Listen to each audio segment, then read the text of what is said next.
Radio Tehran, শুরু হচ্ছে বিশ্ব সংবাদ।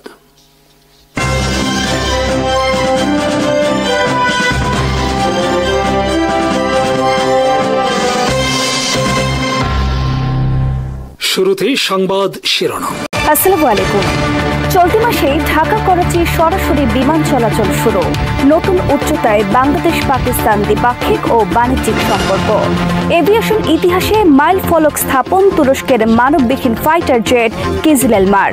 সফল air to air missile operation. তুরস্ক ইরান নতুন রেল লাইন স্থাপন চুক্তি। চীন থেকে সরাসরি যাওয়া যাবে ইউরোপে।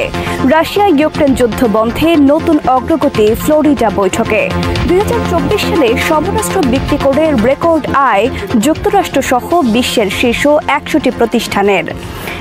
কেবল তুরস্ক নয়, বরং বিশ্ব এভিয়েশন ইতিহাসে নতুন মাইল ফলক রচনা করল তুরস্কের নির্মিত মানববিহীন combat fighter jet Bayraktar Kizil এলমা।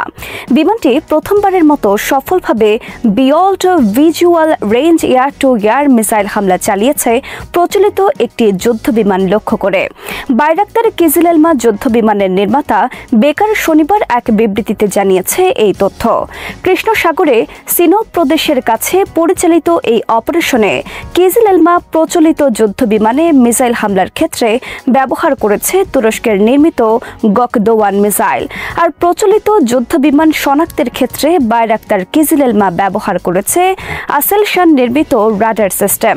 তুরস্কের নির্মিত রাডারের সাহায্যে প্রচলিত যুদ্ধ বিমান শনাক্তের পর সেটিতে সফল হামলা পরিচালনা করে কিজিল এলমা।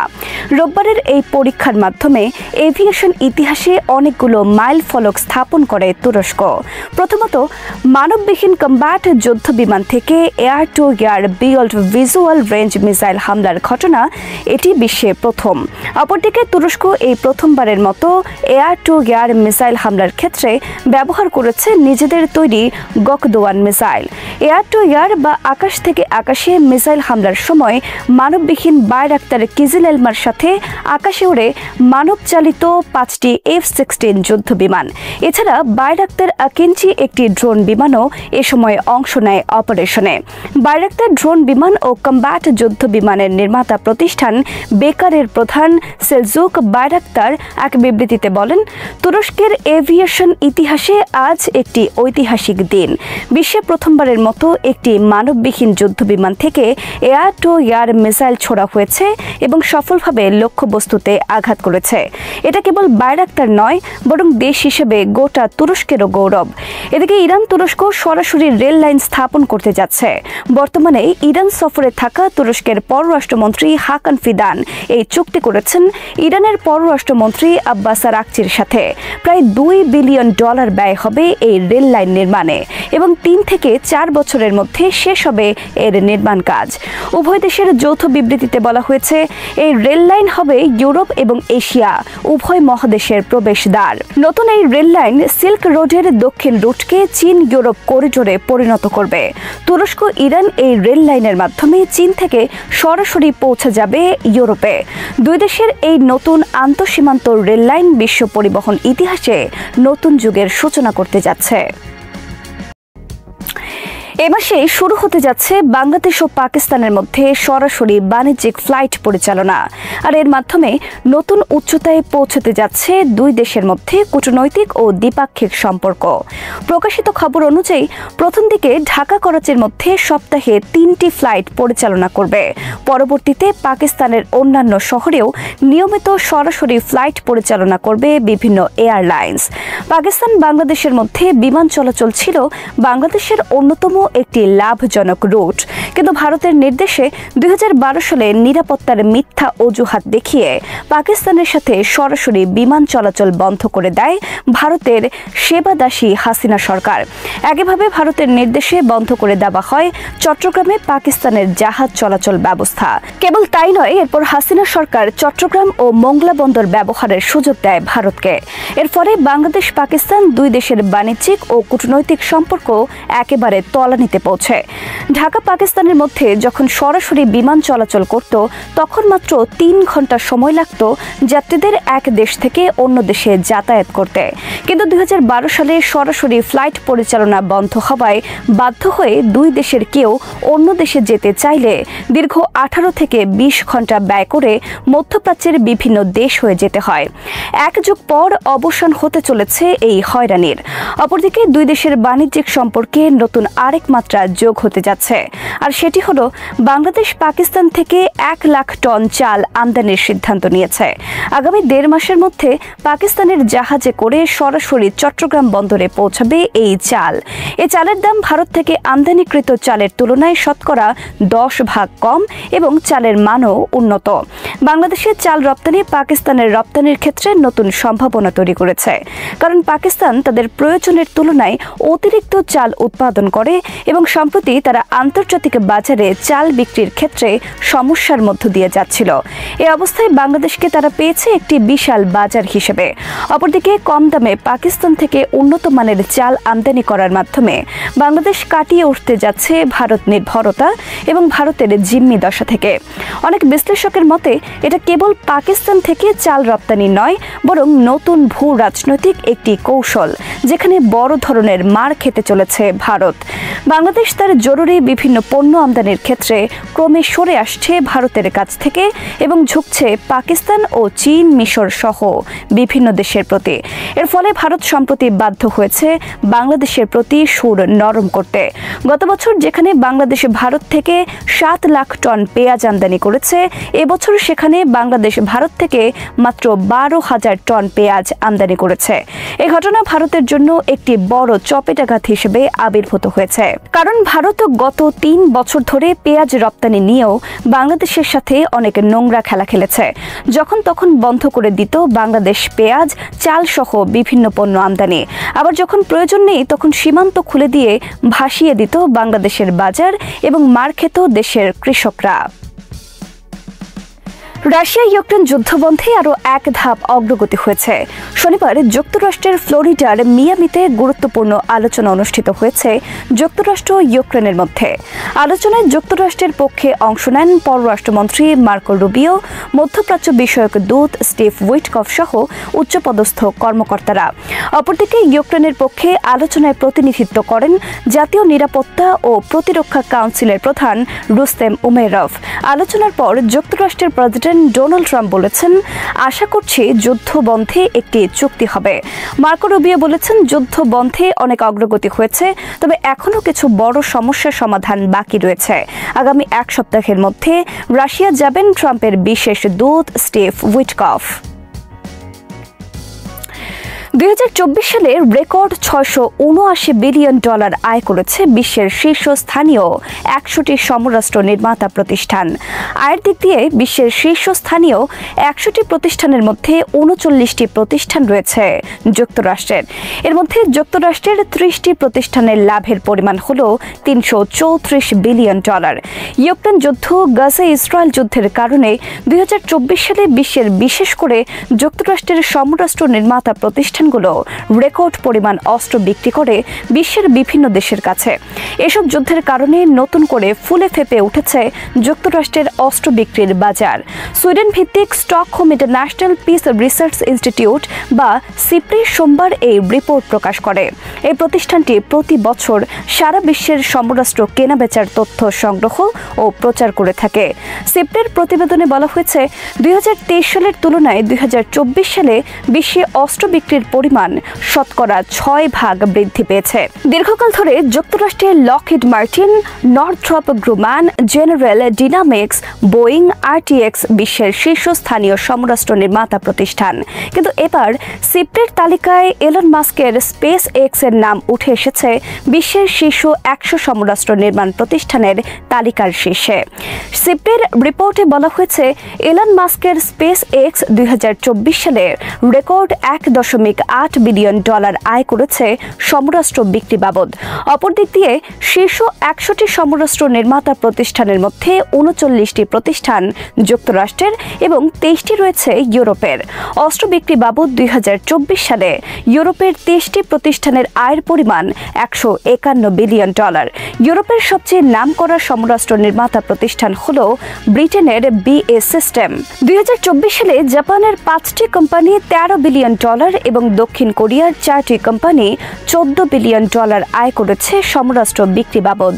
অপরদিকে তুরস্কের 5টি কোম্পানি আয় করেছে $10 বিলিয়ন। ইরানের সর্বোচ্চ নেতা আয়াতুল্লাহ আলী খামেনি সম্প্রতি যেভাবে ডোনাল্ড ট্রাম্প প্রশাসনকে যোগাযোগ ও সহযোগিতার অযোগ্য বলে মন্তব্য করেছেন, তা শুধু যুক্তরাষ্ট্রকে উদ্দেশ্য করে দেওয়া একটি বক্তব্য নয়, বরং এটি মধ্যপ্রাচ্য ইরান যুক্তরাষ্ট্র সম্পর্ক, ইরানের অভ্যন্তরীণ রাজনীতি এবং ইসরায়েল ইরান সামরিক উত্তেজনার সামগ্রিক বাস্তবতা নিয়ে একটি গভীর বার্তা।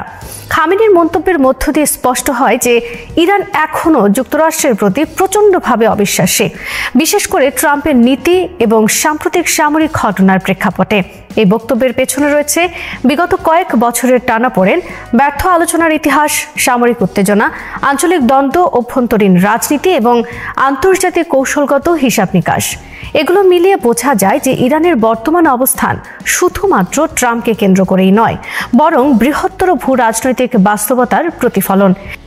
গত কয়েক মাসে ইসরায়েল ও ইরানের মধ্যে সংঘাত নতুন মাত্রা পাওয়া মাত্রই গণমাধ্যমে নানা গোপন বার্তা, আলোচনার চেষ্টা বা সম্ভাব্য মধ্যস্থতার প্রসঙ্গ উঠে আসতে থাকে। অনেক পশ্চিমা গণমাধ্যম দাবি করে যে ইরান কিছু ব্যাক চ্যানেল বার্তা পাঠিয়েছে যুক্তরাষ্ট্রকে, বিশেষত সেই সময় যখন ইসরায়েল ইরানের বিরুদ্ধে নজিরবিহীন বোমা হামলা চালায় এবং যুক্তরাষ্ট্র সেই হামলায় অংশ নেয় ইরানের গুরুত্বপূর্ণ পারমাণবিক স্থাপনা লক্ষ্য করে। কিন্তু খামেনি সেই সব দাবি সরাসরি মিথ্যা বলে উড়িয়ে দেন এবং বলেন যে ইরান কোনো ধরনের গোপন যোগাযোগ করেনি। খামেনির এই বক্তব্য অনেকটাই কৌশলগত, কারণ জনগণের সামনে ইরানকে দুর্বল বা চাপের মুখে দেখানো তার প্রশাসন চায় না এবং একই সঙ্গে ইরান তার রাজনৈতিক মর্যাদা দেখতে চায়। ইসরায়েলের 12 দিনের হামলার সময় যুক্তরাষ্ট্র যে সরাসরি অংশ নেয়, এটা ছিল ইরান ইসরায়েল সংঘাতে এক নতুন অধ্যায়। আগে সাধারণত ইসরায়েল একা হামলা চালালেও এবার যুক্তরাষ্ট্রের অংশগ্রহণ স্পষ্ট করে দিয়েছে যে মধ্যপ্রাচ্যের ক্ষমতার ভারসাম্য এখন আরও জটিল।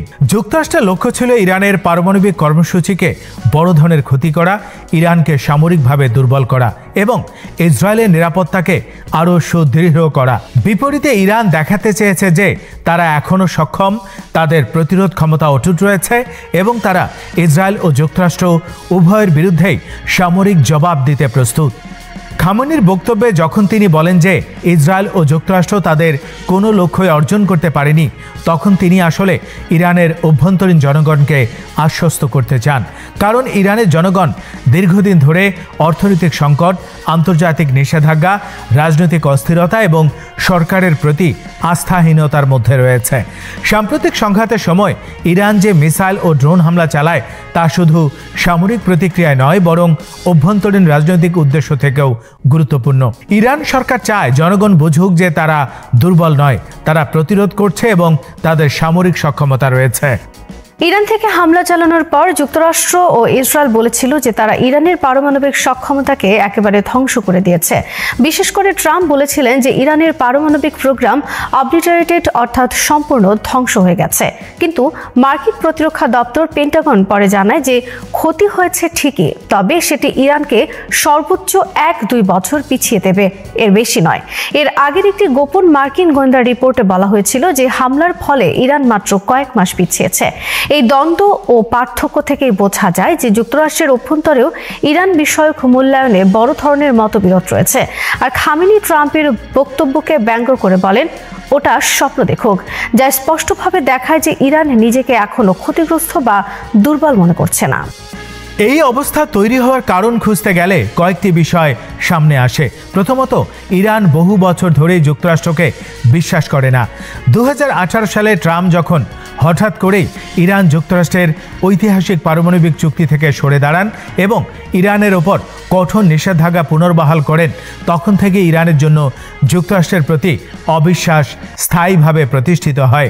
এরপর ট্রাম্প প্রশাসন সোলাইমানিকে হত্যা করে, ইরানের ওপর আরও নিষেধাজ্ঞা আরোপ করে, নৌবাহিনী মোতায়েন বাড়ায় এবং পারস্য উপসাগরে সংঘাতকে আরও বাড়িয়ে তোলে। ফলে খামেনির ভাষ্য যে ট্রাম্প প্রশাসন যোগাযোগের যোগ্য নয়, এটি তাদের দীর্ঘদিনের রাজনৈতিক অবস্থানের ধারাবাহিকতাই। দ্বিতীয়ত, ইরানের অভ্যন্তরীণ প্রেক্ষাপটও খামেনির বক্তব্যের একটি বড় অংশ। দেশে বহু বছর ধরে জনগণের মধ্যে অসন্তোষ বাড়ছে, অর্থনৈতিক সংকট গভীর হয়েছে, মার্কিন নিষেধাজ্ঞার কারণে মুদ্রাস্ফীতি বেড়েছে, বেকারত্ব ছড়িয়েছে, আর রাজনৈতিক স্বাধীনতার অভাব নিয়ে সমালোচনা তীব্র হয়েছে। এই অবস্থায় ইসরায়েলের হামলা ও যুক্তরাষ্ট্রের অংশগ্রহণ ইরান সরকারের জন্য বিপদও হতে পারত, কারণ জনগণের মধ্যে সরকারের বিরুদ্ধে ক্ষোভ আরও বাড়তে পারত। কিন্তু খামেনি বলেন যে পুরো সংঘাতের সময় জনগণ ঐক্যবদ্ধ ছিল, এমনকি সরকারের সমালোচকরাও রাষ্ট্রের পাশে ছিল।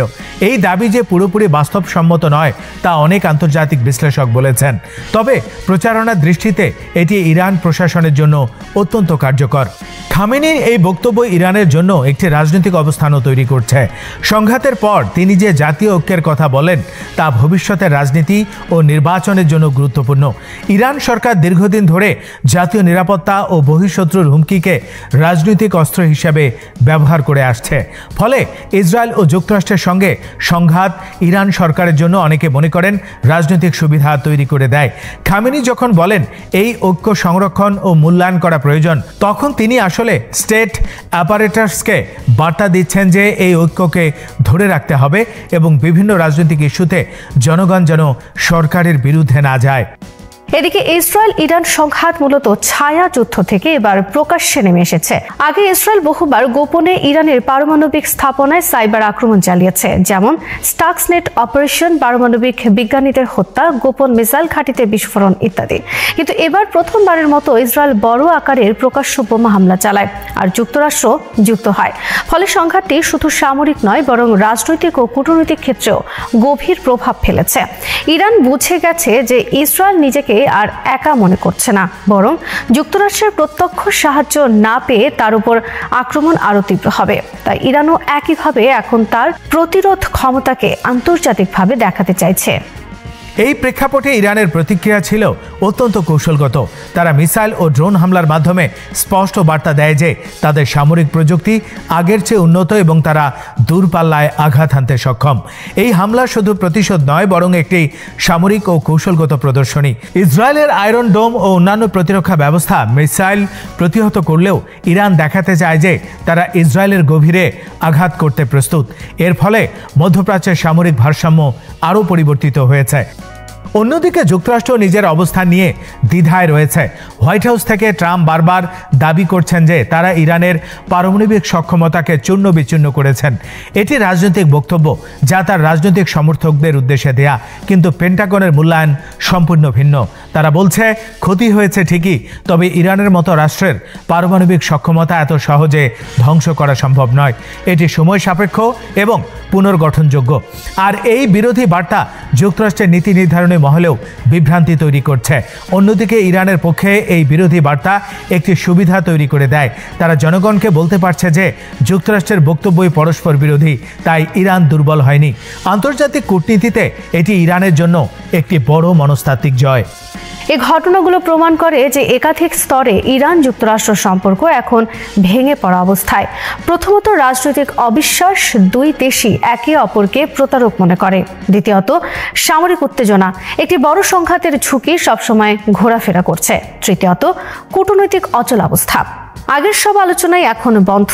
চতুর্থত, আঞ্চলিক প্রতিযোগিতা, সৌদি আরব, ইসরায়েল, ইরাক, সিরিয়া, লেবানন সব জায়গাতেই দুই পক্ষের প্রক্সি কার্যক্রম চলছে।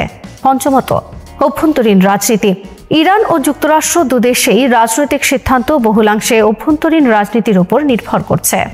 এই অবস্থায় ইরান যুক্তরাষ্ট্রের মধ্যে নতুন করে আলোচনা শুরু হওয়ার সম্ভাবনা খুবই কম। ট্রাম্প আবারও যদি আগের বৈরী নীতিতে ফিরে যান তাহলে ইরানের সঙ্গে তার কোনো ধরনের আলোচনার সম্ভাবনাই নেই। এমনকি অন্য কোনো মার্কিন প্রশাসন ক্ষমতায় এলেও আগের চুক্তির মতো সহযোগিতা আর সম্ভব নয়। ইরান এখন অনেক বেশি রাশিয়ার দিকে ঝুঁকছে, চীনের সঙ্গে অর্থনৈতিক সম্পর্ক জোরদার করেছে এবং মধ্যপ্রাচ্যে তার উপস্থিতি আরও শক্তিশালী করেছে। তাই যুক্তরাষ্ট্রকে আর অপরিহার্য অংশীদার মনে করে না ইরান। সাম্প্রতিক সংঘাত, খামেনির বক্তব্য এবং আঞ্চলিক বাস্তবতা মিলিয়ে বলা যায় মধ্যপ্রাচ্য একটি নতুন অস্থিতিশীল যুগে প্রবেশ করেছে। ইরান ও ইসরায়েলের মুখোমুখি সংঘাত যে কোনো সময় আবারও তীব্র হতে পারে। যুক্তরাষ্ট্র এই সংঘাতের বাইরে থাকছে না। খামেনির বক্তব্য তাই শুধু রাজনৈতিক নয়, এটি আসলে আগামী সময়ের ভূ রাজনৈতিক বার্তা। তিনি দেখাতে চেয়েছেন যে ইরান পিছিয়ে যাবে না এবং যুক্তরাষ্ট্রকে বিশ্বাস করা যাবে না। অন্যদিকে যুক্তরাষ্ট্র ইরানের পারমাণবিক সক্ষমতাকে নিয়ন্ত্রণে কঠোর অবস্থানে থাকবে। এর ফলে সামনে আরও সংঘাত, আরও অস্থিরতা এবং বড় ভূ রাজনৈতিক পরিবর্তন দেখা যেতে পারে। এই সব কিছু মিলিয়ে খামেনির মন্তব্যকে শুধু একটি রাজনৈতিক লাইন হিসেবে দেখা যাবে না। এটি ইরানের নিরাপত্তা কৌশল, আঞ্চলিক অবস্থান, অভ্যন্তরীণ রাজনীতি এবং বৈশ্বিক পুনর্গঠনের প্রতিফলন। তার বক্তব্য মধ্যপ্রাচ্যের নতুন বাস্তবতাকে সামনে নিয়ে এসেছে, যেখানে ইরান আর পিছু হটার ইঙ্গিত দিচ্ছে না, বরং চ্যালেঞ্জ গ্রহণের প্রস্তুতি দেখাচ্ছে। আগামী সময়ের মধ্যপ্রাচ্য তাই আরও অনিশ্চিত, আরও উত্তপ্ত এবং আরও বিভক্ত হবে, এটি এখন প্রায় নিশ্চিত। International day of solidarity with the Palestinian people বা আন্তর্জাতিক ফিলিস্তিন সংহতি দিবস উপলক্ষে শনিবার ইউরোপ ও মুসলিম বিশ্বের বিভিন্ন দেশে ব্যাপক বিক্ষোভ হয়েছে। মিছিল সমাবেশের পাশাপাশি বিভিন্ন দেশের পক্ষ থেকে স্বাধীন ফিলিস্তিনের দাবিতে বিবৃতি দেওয়া হয়েছে। প্রতি বছর 29 নভেম্বর এই দিবস বিশ্বব্যাপী পালিত হয়। ইতালির রাজধানী রোমে সর্ববৃহৎ সমাবেশ অনুষ্ঠিত হয়। ইউনিয়নে সিন্ডাকালে দ্য বেস বা ইউএসবির হিসাবে প্রায় 1 লাখ মানুষ রাস্তায় নেমে ইসরায়েলের সঙ্গে সামরিক সহযোগিতা বন্ধ, অস্ত্র চুক্তি স্থগিত এবং দখলদার দেশটিকে জবাবদিহির আওতায় আনার দাবিতে বিক্ষোভ করেন।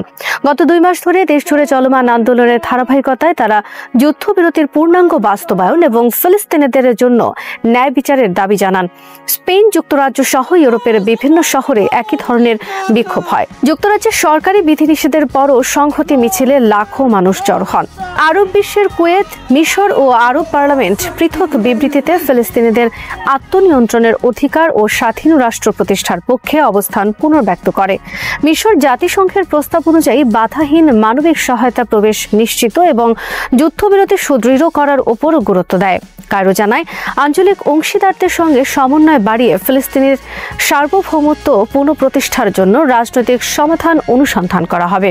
আরব পার্লামেন্টের স্পিকার মোহাম্মদ আল ইয়ামাহি বলেন, সংহতি দিবস এমন সময় এসেছে যখন গাজায় হামলা, পশ্চিম তীর ও জেরুজালেমের দমন পীড়ন, অবরোধ ও বাস্তুচ্যুতি ভয়াবহ মাত্রায় অব্যাহত রয়েছে। তিনি বলেন, এসব ইসরায়েলি কর্মকাণ্ড যুদ্ধাপরাধ ও গণহত্যার শামিল।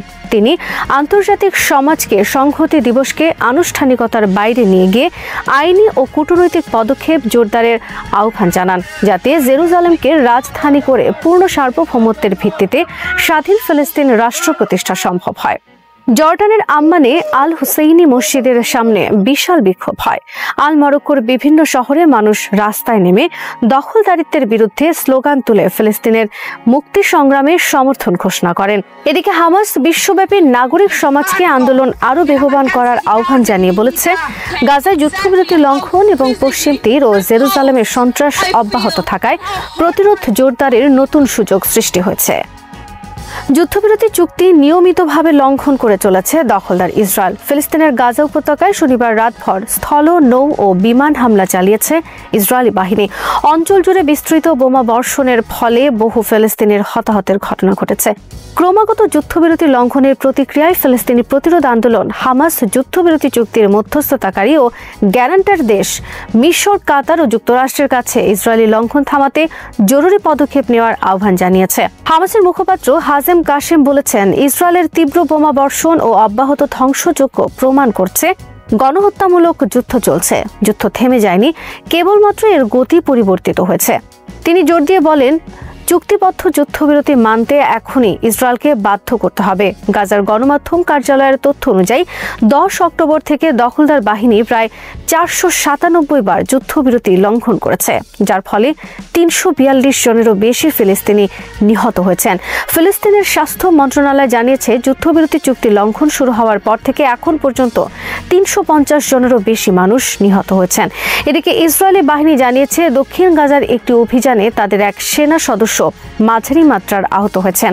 তারা দাবি করেন, রাফার পূর্বাঞ্চলে 9 জন প্রতিরোধ যোদ্ধাকে নিহত অবস্থায় পাওয়া গেছে এবং সুড়ঙ্গগুলোর ভেতরে আরও 30 জন প্রতিরোধ যোদ্ধাকে হত্যা করা হয়েছে। প্রতিরোধ যোদ্ধাদের প্রাণহানির বিষয়ে হামাসের বক্তব্য পাওয়া যায়নি। ইরানের সেনাবাহিনীর প্রধান কমান্ডার হুঁশিয়ারি দিয়ে বলেছেন, দেশের স্বার্থের বিরুদ্ধে যে কোনো হুমকির ক্ষেত্রে ইরান সিদ্ধান্তমূলক ও ধ্বংসাত্মক জবাব দিতে সম্পূর্ণভাবে প্রস্তুত। তিনি জোর দিয়ে বলেন, ইরানের প্রতিরক্ষা কৌশল সক্রিয় প্রতিরোধের উপর ভিত্তি করে গড়ে উঠেছে। নৌবাহিনীর বহরে নতুন ডেস্ট্রয়ার শাহান্দ ও কুর্দিস্তানকে যুক্ত করা উপলক্ষে আয়োজিত এক অনুষ্ঠানে মেজর জেনারেল আমির হাতামি বলেন, সক্রিয় প্রতিরক্ষা স্মার্ট প্রতিরোধের উপর ভিত্তি করে প্রতিরক্ষা কৌশল হাতে নেওয়া হয়েছে। এর অর্থ হলো, আমরা শত্রুর হামলার জন্য অপেক্ষা করব না। আমাদের জাতীয় স্বার্থ যেখানে হুমকির মুখে পড়বে, সেখানেই যে কোনো সিদ্ধান্তমূলক এবং ধ্বংসাত্মক প্রতিক্রিয়া জানাতে আমরা প্রস্তুত। তিনি বলেন, ইরানের শক্তি শুধু নিজ দেশের জন্য নয়, বরং পুরো অঞ্চলের জন্যই নিরাপত্তার উৎস। 1979 সালের বিপ্লবের পর প্রায় 5 দশকের অভিজ্ঞতা এ কথাই প্রমাণ করেছে। আমির হাতামি উল্লেখ করেন, গত 2 বছরের ঘটনা আরও স্পষ্ট করেছে কারা এই অঞ্চলের নিরাপত্তা বিনষ্ট করছে। এই বিষয়ে কোনো নিরপেক্ষ পর্যবেক্ষকের মনে সন্দেহ থাকার কথা নয়।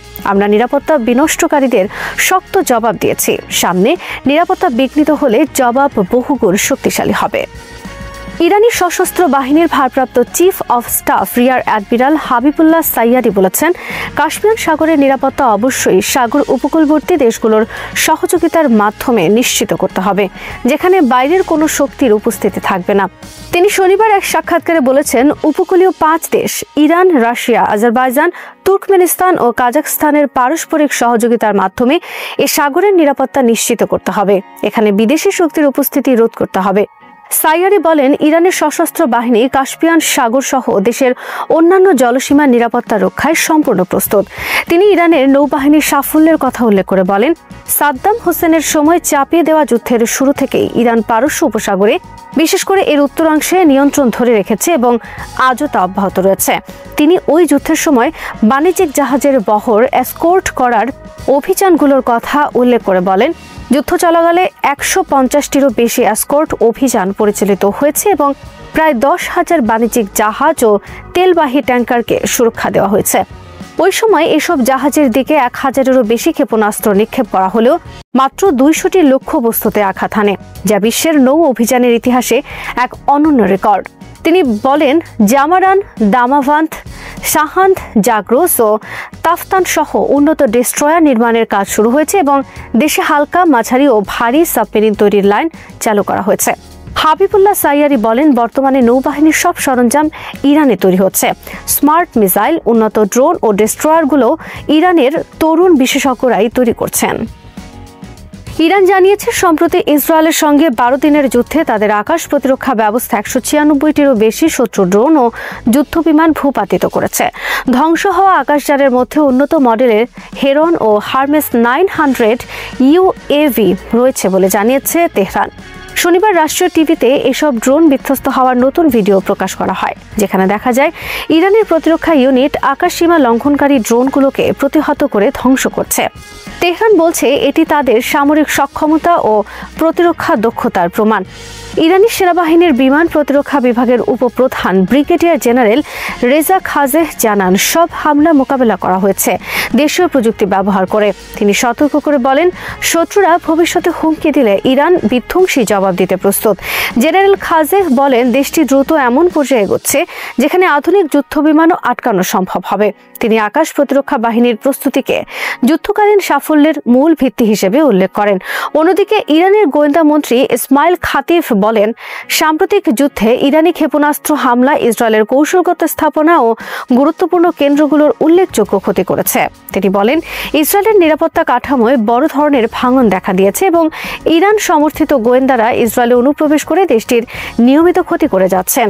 এমনকি ইসরায়েলের অত্যন্ত গোপনীয় পারমাণবিক নথিপত্র ইরানের হাতে পৌঁছেছে, যা তিনি তাদের গোয়েন্দা সক্ষমতার সর্বোচ্চ প্রমাণ হিসেবে উল্লেখ করেন। তুরস্কের প্রেসিডেন্ট রিসেপ তাইপ এরদোয়ান শনিবার বলেছেন, ইসরায়েল বারবার কল্পিত বাহানা তৈরি করে গাজা যুদ্ধবিরতি লঙ্ঘন করে চলেছে। তিনি সতর্ক করে বলেন, এ ধরনের কর্মকাণ্ড চুক্তি রক্ষার প্রচেষ্টাকে দুর্বল করে তুলেছে। ইস্তাম্বুলে এক অনুষ্ঠানে তিনি বলেন, ইসরায়েলি বাহিনীর নিয়মিত প্ররোচনার পরও হামাস চূড়ান্ত ধৈর্য ধরে তাদের প্রতিশ্রুতি বজায় রাখছে। এরদোয়ান আন্তর্জাতিক মিডিয়ার সমালোচনাও করেন। তার কথায়, গাজায় 270-এরও বেশি সাংবাদিক নিহত হয়েছে, তবু প্রধান আন্তর্জাতিক মিডিয়া সংস্থাগুলো নীরব। তুর্কি প্রেসিডেন্ট বলেন, গাজার গণহত্যাকে উপেক্ষা করা বা নীরব থাকা মানে সেটিকে সহায়তা করা। তিনি জোর দিয়ে বলেন, তুরস্ক কখনো ফিলিস্তিনি সমস্যায় নীরব থাকবে না। শীতের আগমনের প্রেক্ষিতে এরদোয়ান জানান, তুরস্ক গাজার জন্য মানবিক সহায়তা পৌঁছে দেওয়ার চেষ্টা আরও তীব্র করছে। তিনি বলেন, যুদ্ধবিরতি রক্ষা ও মানবিক সহায়তা প্রদান উভয় দীর্ঘমেয়াদী স্থিতিশীলতার জন্য অত্যন্ত গুরুত্বপূর্ণ। এরদোয়ান 2 রাষ্ট্রভিত্তিক সমাধানের প্রতি প্রতিশ্রুতি পুনর্ব্যক্ত করে জানান, 1967 সালের সীমারেখার ভিত্তিতে পূর্ব জেরুজালেমকে রাজধানী করে একটি স্বাধীন সার্বভৌম ফিলিস্তিনি রাষ্ট্র প্রতিষ্ঠা না হওয়া পর্যন্ত সরব অবস্থান অব্যাহত রাখবে তুরস্ক। Elimizdeki konteynerlerden göndermek istiyoruz. İsrail engelliyor, karşı çıkıyor. İnsanlıktan nasibini almamış bir başlarındaki katil var. শ্রোতা বন্ধুরা, বিশ্ব সংবাদে এই ছিল আমাদের সর্বশেষ আয়োজন। সঙ্গে থাকার জন্য আপনাদের সবাইকে অসংখ্য ধন্যবাদ।